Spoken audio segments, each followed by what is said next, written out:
Hello, we welcome you to another episode of the Cosmic Matrix podcast. Today with your hosts again, Bernhard and my wife Laura Matsu. And today we ask the question, does everyone has the potential to wake up? So, definitely relating to the times we're in right now. Before we dive into that topic as well, we want to also let you guys know that we'll be having another group coaching program coming up in August, Embodied Soul Awakening, Time of Transition, Embodied Soul Awakening, for a limited group of people, and it's only by application. And there will be more information soon coming up on my website, veilofreality.com. We are right now in the middle of this group coaching program, taking a group of 25 people on this journey currently, but because of popular demand, we will be doing it again in August. So if you want to stay informed or be notified, make sure you have signed up to my mailing list, to my newsletter on my website, veilofreality.com. And so let's dive into this, big topic. It's quite the title, I have to say. Does everyone have the potential to wake up? So we need to, I think, start with some definitions, no? Yeah, so first we should define waking up, which is not just about, waking up to outer truths happening in reality, but more about waking up to your own true nature. However, interestingly enough, in order to wake up to your own true nature, you first have to go through the evolutionary stage where you're actually aware of the world, how it works, the cultures within it, and how that conditioning affects you. So it's not just like, it's both an inward and an outward experience, I think. And I think, the term woke gets thrown around, and now woke doesn't even mean anything close to being, aware of your own true nature. Woke is basically someone who subscribes to this ideology that makes them basically see racism everywhere. So we're actually talking about waking up to the deeper layers of reality, and we're going to talk about this more in depth, which really involves this deconditioning process. So when we're born, we are conditioned by the family of origin we're born into, the cultural conditioning of those times, the conditioning of the country. So in order to really wake up or to start that process of really connecting to your soul and your true self, you actually have to first decondition yourself from reality. And I think that's what we're seeing actually now. We see a lot of, and you've written about this a lot, we see a lot of people who are in these so-called kind of yoga or healing modalities who basically don't actually think for themselves. So it's very fascinating to see, and it's a really kind of interesting question to ask, because now we have this culture of mass kind of spiritual materialism through mainstream yoga, mainstream Buddhism, even other healing modalities that have kind of reached the mainstream. But not every single person who practices these modalities is actually a true individual. And that's actually one of the critical steps to waking up to your true nature.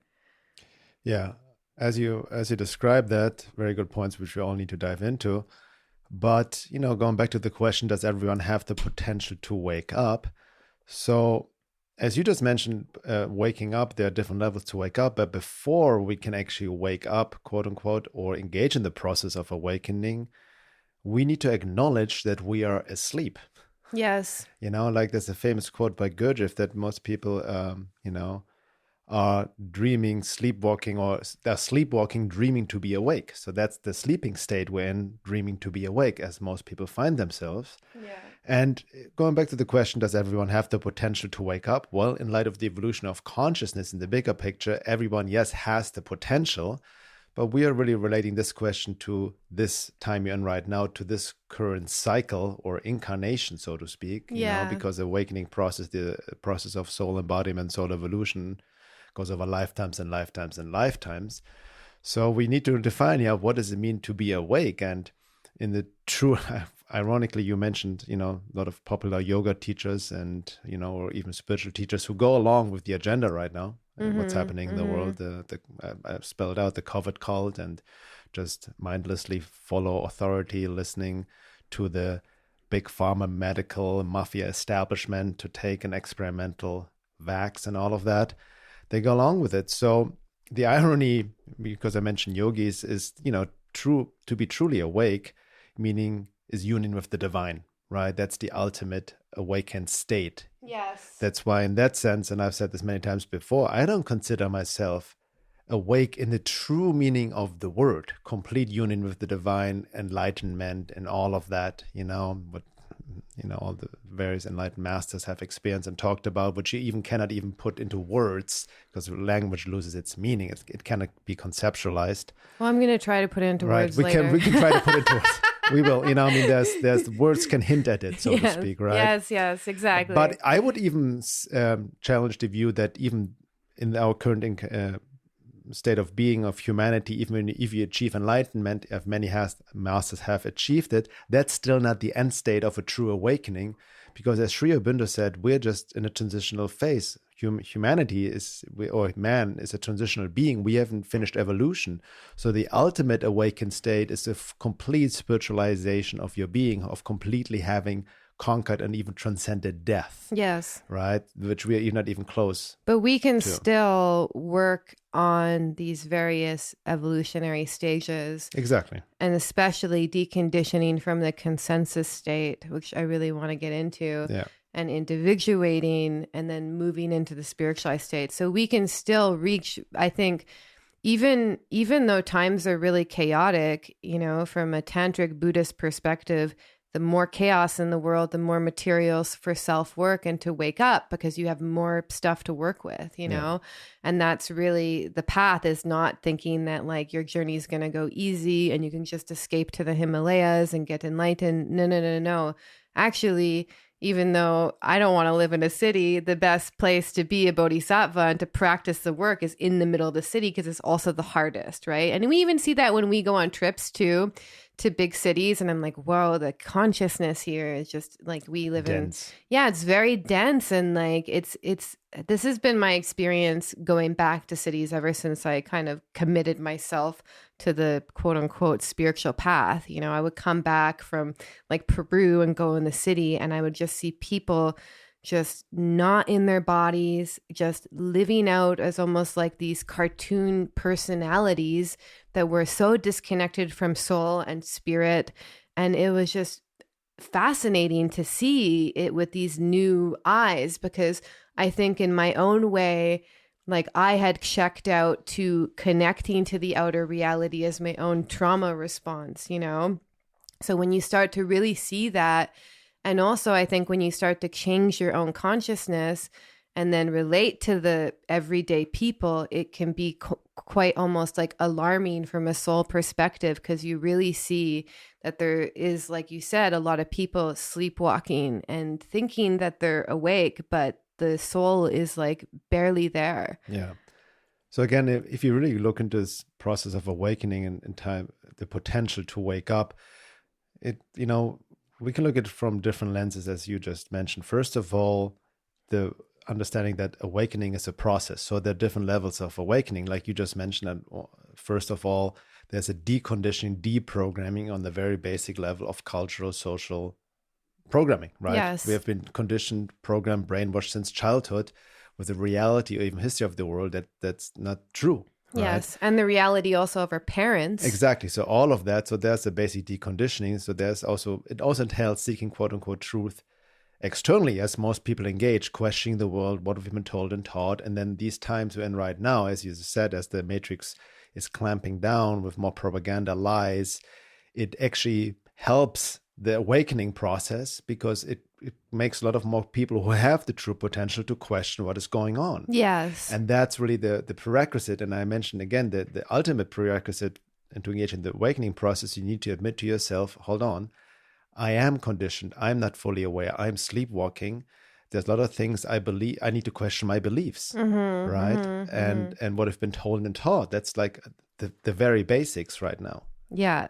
Yeah. And then from there on, you question the world, you seek truth and whatnot. And that's just a small little step. The ultimate awakening process is when it's then more internally oriented, Yes. right? When we go beyond just beliefs or whatever information or the world, the consensus, the status quo, the governments are telling us, yes, we need to weed through the lies and seek truth and speak out about it, especially now. But ultimately, as Gurdjieff's famous quote, I can pull it up later, is facing the lies we've been telling ourselves, right? Mm-hmm. Our own, which also relate to ultimately our wounds, our traumas, shadow aspects, and all of that childhood wounding going back lifetimes. All of that is deep conditioning of the ego personality.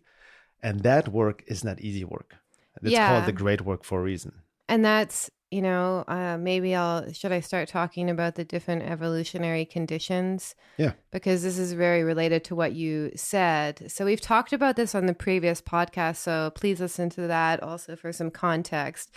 But we're basically going to discuss it from the evolutionary astrology perspective, which also relates to many esoteric teachings across the ages. And so Jeffrey Wolf Green, who's the founder of the system of astrology, has divided the stages of evolution into 3 states: the consensus, the individuated, and spiritual state. And they also have subdivisions within them. But what kind of we're speaking to, what you wake up from, is the consensus state, which relates to Saturn. And the consensus state is driven by this underlying desire to conform to the consensus ideas of society, culture, tribe, country. So when you're in the consensus state, you get your values and your sense of meaning from life and your morals and your sense of what is right and wrong from the prevailing consensus, meaning mainstream ideas of whatever society you're born into. So your lives are just an extension of the cultural conditioning, basically. And you cannot step outside the box. And then fascinating, he says, the underlying hallmark of the consensus state is self-righteousness born out of conformity. Trigger. Which is like just so apt to these times and like the virtue signaling that goes on. And that's also what I've experienced is like there's a lot of people who are almost like they're self-righteous in their ignorance, and it's fascinating. And like that's kind of what like I felt, because I felt I was always up against people like that, because I was at one point in my journey, people around me, I was very like almost like confrontational and like wanting to quote unquote wake them up, even though I wasn't even close to being awake in the true meanings of the word. But basically what I wanted them to do is to think outside the box, to individuate, and so, with this consensus state, it is really about kind of like learning about the structures of society, identifying with the structure of society, and then at a certain point the soul desires to like get ahead in life, that kind of Capricorn mentality, we're like, okay, I want more power, I want to be rich, I want to be popular, I want to be famous, that's that drive, and then at the peak consensus state, these people actually reach positions of power, within the society. So the third subdivision of the consensus state is these are the people who are in positions of power, so even politicians, business CEOs, people really on top of the world, But then basically the turning point for the consensus state is when the soul kind of explores all the desires that the consensus tells them that they should want. They get rich, famous, powerful, or whatever it is they're seeking, then they realize that doesn't fulfill them. And they're like, okay, there must be something more to life, And then this is the awakening into what he says, the alienation from the normal life that brings the soul into the individuated state. And I'm just going to say one more thing about that, because when you're in the first subdivision of the individuated state, basically the soul is kind of stuck in between almost consensus and individuation. And they try to live a normal life, and they try to have a normal job, and they try to have normal friends. Yet inwardly they feel and they know they can no longer identify with the reality. And this friction creates a very real state of living a lie, which is kind of what you just pointed at.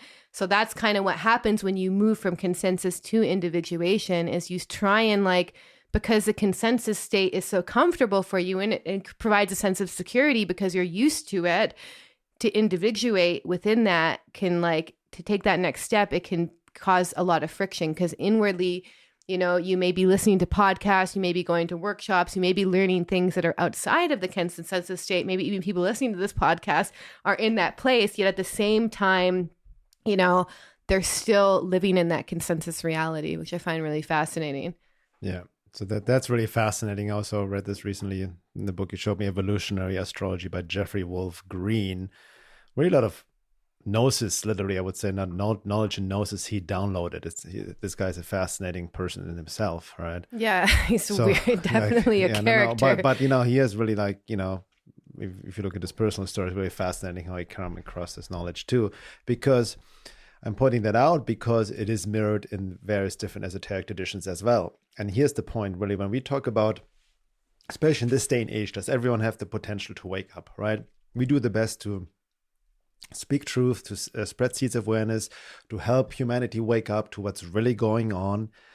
But, and I've said this many times before, and this confirmed by, what Jeffrey Wolf Green talked about by other esoteric traditions, is that with currently, I think, 7 billion people on this planet, right?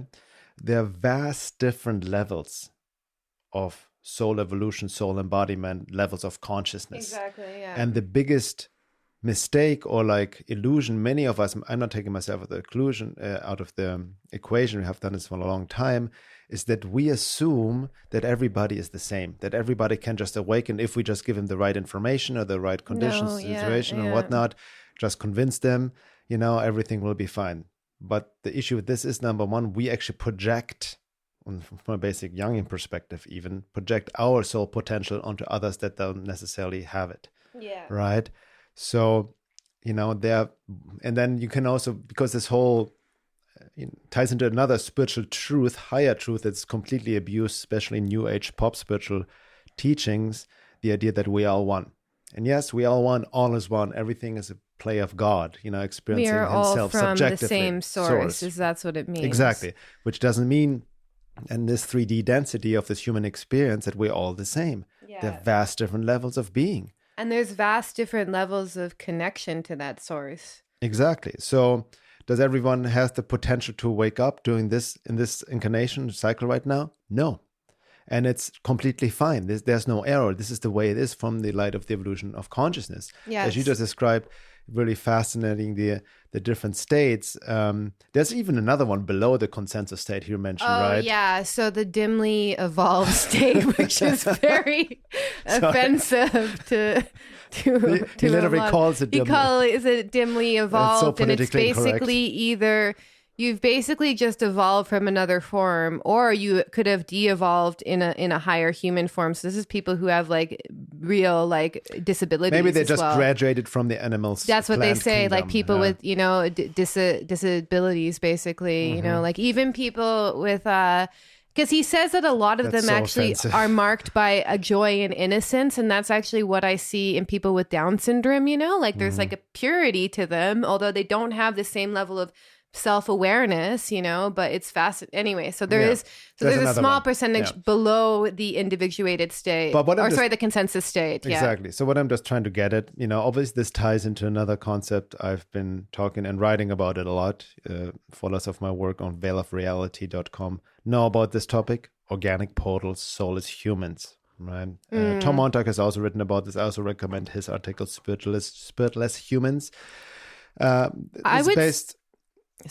would say though, soulless humans would actually be more consensus. Exactly. Yes. That's what I was exactly trying to get at. This concept based on esoteric Christianity, specifically Boris Muravyev's work, shows about these, quote, what he called 2 races inhabiting Earth, right?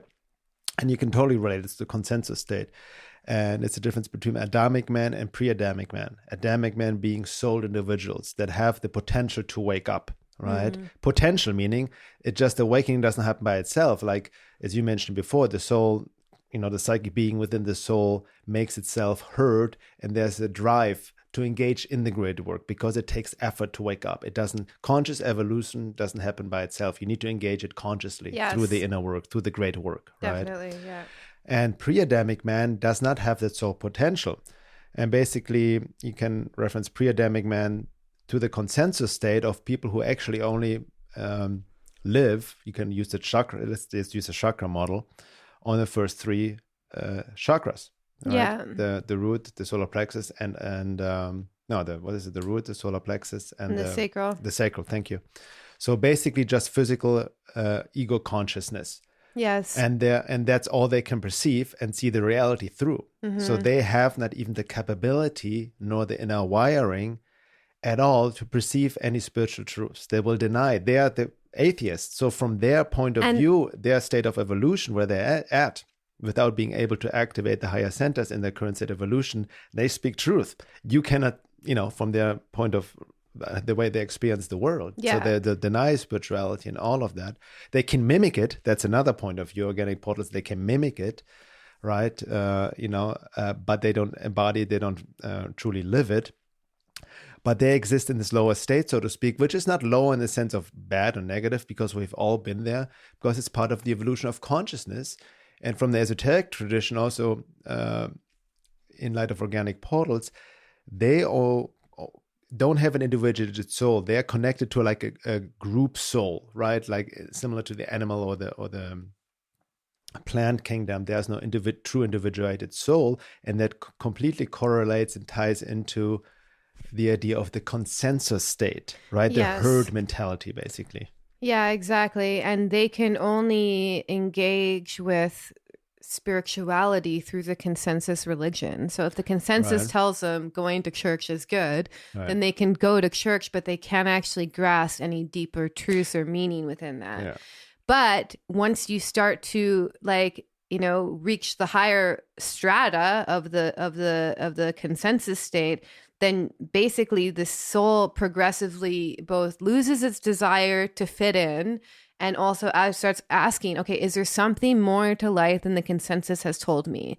So that's the main stepping stone, is you have to start to wonder that, And some people also, like for me, I also have Uranus on my south node, so I think the individuation process had continued previous lifetimes, but I basically never felt like I fit in. That was my struggle, because I saw the consensus, I saw the way the world operated, and I never was able to find my place in it. And I realize now, growing up, going to school, going to high school, even going to college, like I was such a rebel and always like just seeing through the lies, seeing through the bullshit, seeing how I wasn't learning anything of real value, how that was actually an individuation process, which actually leads me to the the second individuation subdivision of the individuated state. I want to sorry to interject, but so it's very important to understand, because even with this topic of organic portal soulless humans, which by the way is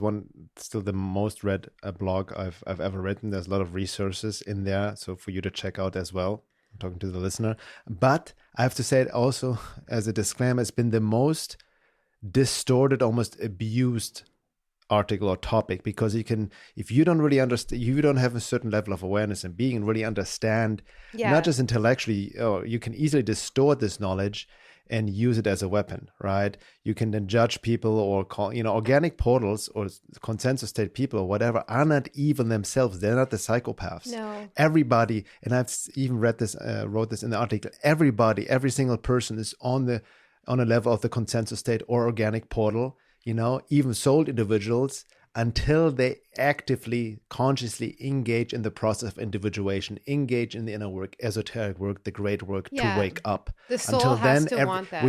Everybody's on that level. Yes. Right. And I also think it's possible we can kind of like be born in an individuated state, and then we can lose ourselves temporarily in some aspect through the conditioning of society, like many of us do through high school, through elementary school, through even going to college. And then when we wake up later, and we realize, holy crap, like, what am I doing? And some people like me had difficulty doing it the whole time, and we thought something was wrong with us. You know what it reminds me of? What you just said, that falling back, reminds me of the concept of wanderers or the bodhisattva. I feel, especially during this time of transition, quote unquote, higher evolved souls have decided to incarnate during this time, voluntarily to help, right? But because of incarnating back into a lower density, and the issue of forgetting, right? And then you get thrown into samsara again, the karmic flow, you can actually, you need to remember actually where you came from. So like many people, for a lot of people, the awakening process is not most often actually not learning anything new, but remembering where you actually came from and who you already are. Yeah. So it's a more process of remembering, especially for souls that are, have already individuated, but are, yes, thrown back into this 3D reality. And then, like you said, you deal again with the same conditioning, brainwashing. And then you also notice that if the soul has already individuated in previous lifetimes, of the inability to adjust or fit in as a child or a young teen, right? Exactly. So basically, to move, because there's three subdivisions in the individuated state. Jeffrey Wolf Green talks about, the friction of living a lie, which I just spoke to, and how these people tend to either they seek out work just to get by, or they actualize work that becomes symbolic of the identity they're establishing, but eventually, and this is how you move from the first to second subdivision, is this person begins to distance themselves from consensus relationship and form relationships with other alienated souls like themselves. And then I'm going to lead into the second subdivision of the individual, which reminds me so much of my high school, where the soul begins to rebel at its highest. This rebellion can be so extreme that they throw off any ideas that are part of consensus. So they were like, F everything, F the world. That was totally me when I hit like 13, 14. And they may experience an existential void and typically hang out with other alienated souls. That was me too. I was literally hanging out with all the weirdos and all the misfits. And even though I was I had I guess you could say abilities that would allow me to fit into the consensus, meaning I was attractive and I could be funny and entertaining. I couldn't just something in me was F this, I hate these people, so I threw off the consensus conditioning at that point. And he also says they have a deep fear of integrating into society in any way because they believe it will take away from their hard-won individuality. So they tend to hang out with the true counterculture of society and be very critical of society, which reinforces their self-righteousness in this sense of alienation. Wow. Okay. And so let me just finish this. One more line. And eventually they realize their fear of integrating into society is just a fear, and they will integrate into it, but with their individuality intact. So that's really key. That's great. That's also the first time I hear this as you read it. So that's fascinating because I can also totally relate it looking at back in my high school days. I could never fit in with the cool. I didn't want to fit in. I was bullied, was fun of, but I was also hanging out with the misfits, with the high school dropouts, the artists, the musicians, the drug addicts. Basically, literally, I was hanging out with people on smack and whatnot. I wasn't even into drugs back then, but I just could relate. There was something that was drawing me to them. You know what I mean? Also the true counterculture, right? Yes. We're not talking about the hipster counterculture. Nike woke counterculture. We're not talking about Burning Man kind of hipster kind of stylist counterculture, which is a whole topic on its own. Yeah. And then also what you mentioned, the fear of then being reintegrated in the consensus state. Exactly. So they have basically they have a deep fear of integrating in society in any way because they believe it will take away from their hard-won individuality. Because then I remember a high school, I just went to University of Munich for a couple of semesters just because everybody else was doing it. I was pressured by my parents, but I hated it. Yeah. And then finally found, that's a whole story in itself, finally found through a friend, got into drums, playing music, quit university, and also rejected back then all of the goals and people in the so-called consensus state have. You know what I mean? Oh, just have a job, have a good income, make some money, find a partner, family, house, all of that. You know what I mean? All these what everyday life goals people had, I was completely rejecting. No, I'm not going to do this. Same, yeah. And then also kind of similar. I mean, I had my days back then listening to early 90s Rage Against the Machine. Fuck you, I want to do what you tell me. Yeah, exactly. So it's fascinating. So just really confirm. So this is also, that's what, even if you look in the society right now of children growing up, difficult children, difficult teenagers, what they're actually engaging, they're actually in the process of individuating. Yes. They're actually on a higher degree of soul evolution. Yeah. But, in light of the matrix, they are a threat to the consensus state. That's you can true, even esoterically see in Moravdia's work, with organic portals, he called it about the general law, which, you can substitute for the matrix, then they become people who start to individuate, become a threat to the matrix, to the general law, right? Yeah. And then you're being seen as something is wrong with you. Take this pill. You're being demonized because you become a threat to the establishment, and even a threat to the consensus people who are then as organic portals can act as agent smiths, and they can pull you down. It can be even people in your own family, your parents, friends, right? If you're not individuated If you're not individuated, so there's a struggle, obviously, right? Between the consensus state and the individuated state. Especially in this first subdivision of the individuated state, where this person may be interested in other topics that go outside of the consensus state, yet they still try and live a normal life, have a normal job.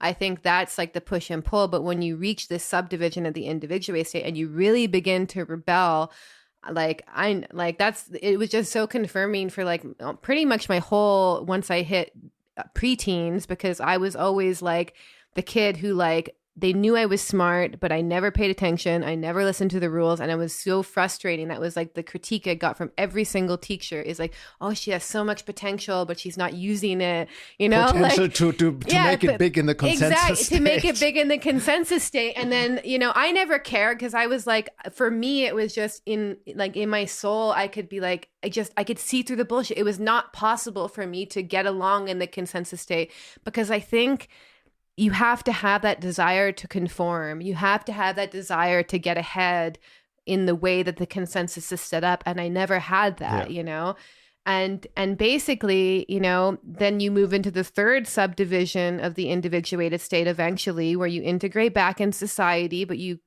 keep your individuality intact. And then the soul begins to manifest a role in society as a truly unique and gifted individual. Well, that reminds me of, and that may I interject, on the hero's journey. Yes. Right? Yes. The call to adventure, which is also the process of individuation. That's true. And then the return, right? Yes. To be integrated back as almost like the bodhisattva, to bring in your gifts, not to go back into consensus state, but help others. Yes. Right, in their process of individuation. Exactly. And this means that they basically, they find a unique gift that can help the consensus evolve, and they manifest that gift in society. But at the same time, they're distant. They can keep their distance from the consensus, even if they're involved in it. So these people tend to be very aware of various beliefs, values, and morals, and like of the whole world, and they're kind of world citizens, and they don't just identify, with their cultural programming. But inwardly, they start to ask this question of it, the nature of existence, creation. They really start to ask the question, who am I? So progressively, you move into the next stage, which we'll get into in a second, which is you open your consciousness to the universal cosmic forces, not through consensus religions, but through universal connections to like God or goddess. Like you really start to have that direct experience. And that's when you move into the spiritualized state. And some examples, interestingly, he gives of the third division of the individuated state are like Einstein and like Carl Jung, and you see them because like they're playing the role in mainstream society. Like Carl Jung was a psychologist, I think. I almost said psychiatrist, but psychologist. But so he was playing a role in the consensus state. He had a title, a role, that's consensus reality. Yet at the same time, he was really even individuating in the mixed of the context of the consensus state of the psychological reality. So it's not just playing that role, but it's also individuating even in that consensus role. I think that's a key point. Yeah, exactly. So I want to just go back to the reference of potential of waking up, the process of awakening in light of what we just discussed, evolutionary astrology, different states. And because it's mirrored, it's very fascinating because I look at the esoteric teaching of esoteric Christianity, Gnosis, Moravia's work, which I kind of highly recommend it, and as well as Sri Aurobindo's integral yoga.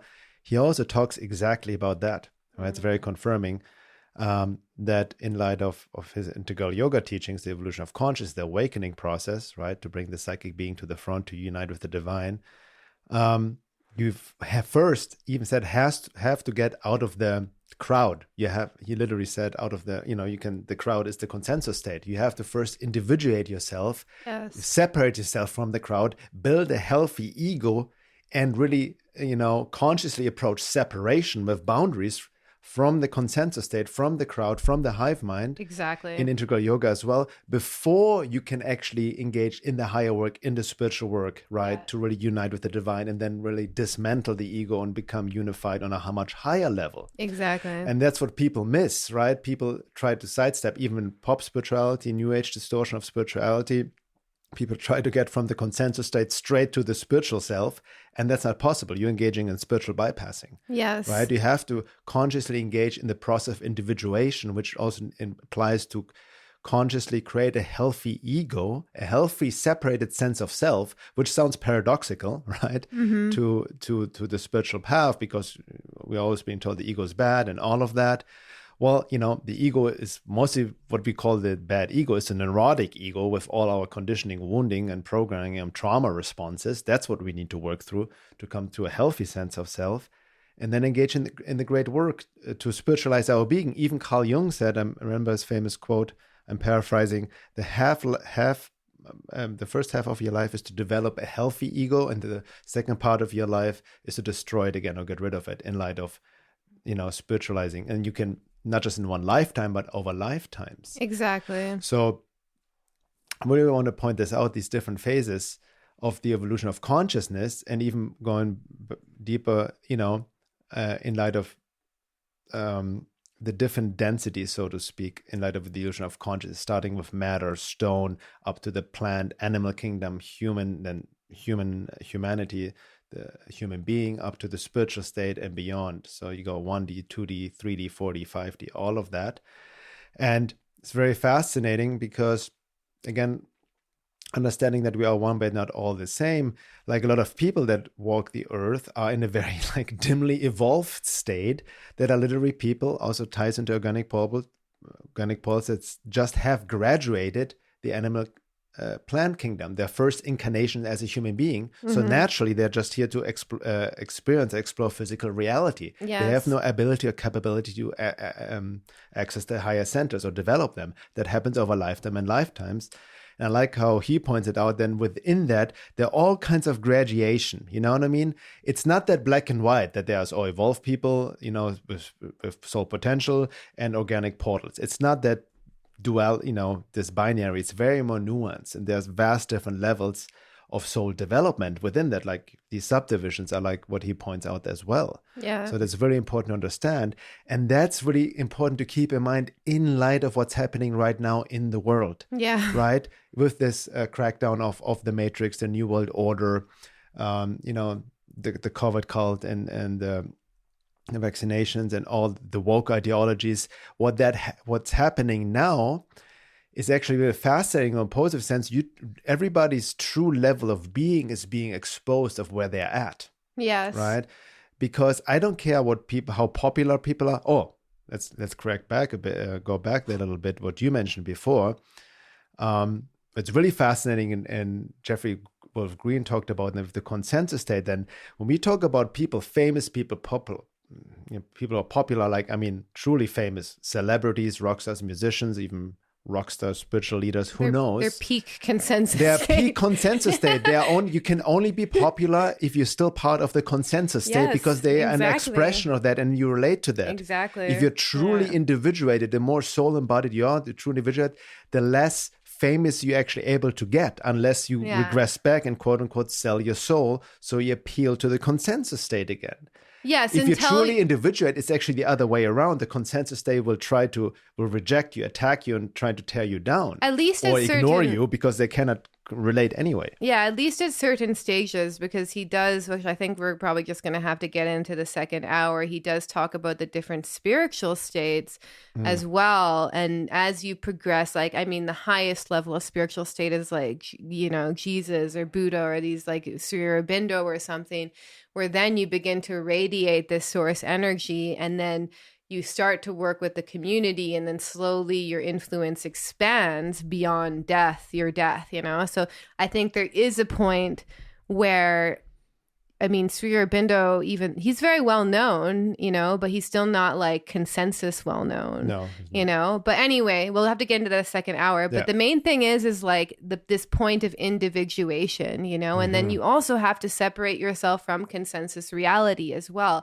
And by the way, you know, even though we're just talking about this casually, to move from that consensus state into this individuation state is actually a traumatic process well. It's disillusionment. And alienation and, you know, like, because people find a lot of comfort in defining themselves, getting their ideas from consensus reality, having everything be the same. It's driven by the sense of almost like security and stability, you know.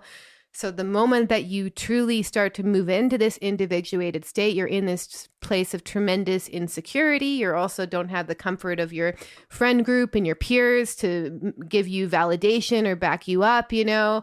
So that's a difficult, painful process. And I do think for people who are in this individuated state, you know, I know for myself, I've had to go through several cycles of individuation within one lifetime as well. And each time I had to do that, it was painful because the consensus tends to attack people. Yeah, actually. That's the general law. Agent Smith's. Yes, because you're not like us, and you remind us of what we've forgotten. Basically, on a soul level, that's what's happening. You know, and so we'll get more into that in the second hour. But the main thing is like a lot of this is I think at birth. I think it is actually determined because it's the continuation of multiple lifetimes. So yes, you can evolve. I do believe that you can evolve to certain states in a lifetime, but it does take a lot of sincere work, and it does take the soul potential. To answer the question that we proposed at the beginning is like, you know, for instance, I'll give the example, this is also used in Tibetan Buddhism a lot, is the example of Milarepa, who basically, like, he did like black magic on this whole village and like killed people, you know, but through atoning and through karma yoga, basically, that his teacher made him do, he was able to basically move from this like very, I guess you could say, you know, evil state of consciousness into an enlightened being. But it still took that karma yoga, and it still took that intention. And for the most part, you know, is that most people have no desire to do this. They're actually very comfortable with their ignorance. He even says that the consensus, I'll say it again, is they tend to have a sense of self-righteousness, which is born out of the conformity, you know? So when you see that with other people and you want to get them from like A to Z and like move them in, like first of all, even that desire to like help to work on another soul and help them evolve is coming from a lower state of consciousness within yourself. And I'm not saying we can't help people. And I think when you move into the spiritual state, you start to have the true desire to help others, you know, because you become more of a channel for this kind of source God consciousness. But at the same time, to want to do that for others is most often coming from wounding within ourselves, where we feel maybe we had to want to change our parents, or we want to change the people around us. Because the fact of the matter is even if you incarnate, you could incarnate into a certain family who are super consensus and be very individuated, you know? So it's not that you just ancestrally somehow like get spiritual gifts or whatever. No. Like your brother can be in a completely different state than you or your siblings, you know? I want to even like it says in the esoteric tradition of organic portals, you know, these quote unquote soulless humans can be part of your own family, can be your mother, brother, sister, mom, dad, even child. Yes. And there's nothing wrong with it. That's the original meaning of the pollution of the bloodlines, the intermixing of the bloodlines, right? Because in the ancient times, they were aware of the different levels of soul being, soul evolution, which we've totally forgotten. Now we get externally, now we buy into the pathology of identity politics on the pathology, you know, on the idea of just, you know, sex is almost like, you know, you choose your sex based on whatever you feel like, yes. You know, going against divine or natural law. Yes. But I really want to point out, we're going to go more in depth in this in the second hour, but you really hit the nail on the head. This transition from consensus state to individuated state is not a walk in the park. It's not one day you decide, okay, I'm going to not be part of the crowd anymore. I'm going to be an individual. No. This entails, you know, this is even as a esoteric tradition, and Moraviv calls it moral bankruptcy or the complete disillusionment. It's the death of the personality, the death of the consensus, personality that was getting its value from the crowd. And it's very traumatizing to eject from that. I see this even now. We see this with people we work with, right? In this day and age right now, a lot of people are waking up because of what's happening in the world. There's a lot of potential souls waking up out of the consensus state and want to individuate, but it's not that easy. And you can see it even, the contradiction within themselves, because part of them still wants to hold on to the consensus state, hold on to their past desires, wants and needs, or people they're very attached to, their friends and all of that, right? So, it reminds me again of the famous quote I've mentioned it many times before, by Adyashanti, right? When he says many people say they want to awaken, but what they really say, they just want to be happy in their dream life. But awakening is a destructive process. Yes. And that's, as even as a esoteric tradition, they call it in the necessity to cross the threshold, right? And that threshold, once you cross it, then, you are truly on the path. But not many people are still like in between. And it doesn't happen by itself. We need, as Gurdjieff said, super efforts to eject ourselves from the matrix consensus state, because it has such a grip on us, on everything, because it will affect your whole life, not only internally, but also externally. Yes, right? Exactly. And imagine you grow up doing what the consensus tells you to do, going to school, getting the job that you're supposed to, having the family that you're supposed to. And then you start to individuate and you have this life around you, that is not so easy to detangle yourself from. Like, I'm lucky in a sense because I rebelled very young and was never I never thought I would get married, by the way, because that was a consensus thing. But actually true. Now getting married is very anti-consensus because by the way, I want to also just touch on that before we end the podcast. Is the consensus also changes with the time. So that's really key to understand, is because even though, because growing up, I'm sure people listen to this podcast, I was literally raised by hippies who had a guru. My brothers had Indian names. We grew our own food. We were vegetarian. I was anti-consensus at that point. But then when that became it was so funny, because as soon as that became popular, I was no longer identified with it, because some people have this individuation woven into them. And the moment the consensus catches up to them, they're like, okay, I got it. That's not an expression of who I am anymore, So it's always, the point is that the beliefs and the customs and the norms of the consensus state is changing as the culture changes, as the status quo changes. And you see that so poignantly, even though I think that the right has its own consensus state within it. But now, when I was growing up, the consensus state was being a Christian kind of conservative, traditional person, But now the consensus state is actually this liberal leftist kind of ideology, which is fascinating, because they're also the people who have reached the positions of power within this consensus state. Yeah, but that also shows you that, why these, I mentioned it over and over again, conscious efforts are needed. The awakening process is not a walk in the park. You only get as much as you put into it. And that's why you see people in the past consensus state who have even been rebelled and were trying to individuate, even like your parents, for example, or many of the hippies back then, but then they regressed back in the consensus state. They become part of the mainstream again. Yeah. Why? Because, it was just a fleeting moment, but they never really sincerely engaged in the work. That's what it comes down to. They didn't really individuate on a soul level. That's what I mean. And to truly individuate, you need to engage in this work. What's inner work. You have to make conscious super efforts. It doesn't happen by itself. It doesn't happen just by, changing a belief or anything. It's difficult inner work. And I do think that when you're kind of in between the consensus and the individuated state, there is the potential, just how there's a potential for you to also devolve, he calls it involution, to a, dimly evolved state as well. Yeah. There is the potential to just keep moving back into the consensus state. So you see people what I see with the hippies and what happened with them is they started to move into the first stage of the individuated state, maybe even a second stage because they were rebels back then. But then what happened is they wanted to appear normal and they also didn't maintain their individuation. That's the interesting thing. Yeah, and then so the now a matrix lot of tempts- hippies are actually third subdivision. They're in positions of power in the consensus state. Yeah. Very fascinating. But So- yeah, we're going to talk about on the next hour as well, because we totally didn't get into the spiritualized state, which is also a very important step. And then just also talking about that more as well.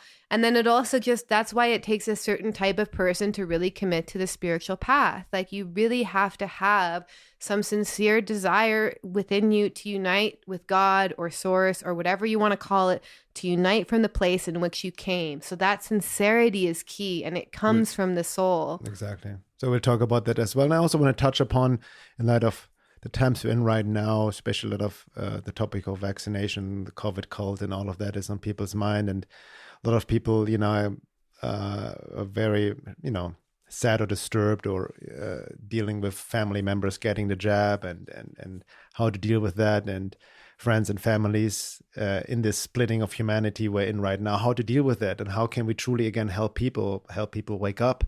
I think we have had a podcast about this before, how to help the world in the current times we're in right now, but exactly. we want to touch upon it in light of what we are exploring right now, the different states of consciousness, individuated consensus, spiritualized, in light of topic of organic portals, other esoteric traditions, in light of integral yoga, and how we can really apply this practically during these times we're in right now. So if you want to go deeper with us, please tune into the second hour, and you can only do this if you're a member already, maybe. If not, sign up at my website, veilofreality.com. It will give you access to all the second hours of all podcasts, including the membership forum. And with that being said, see you guys on the other side.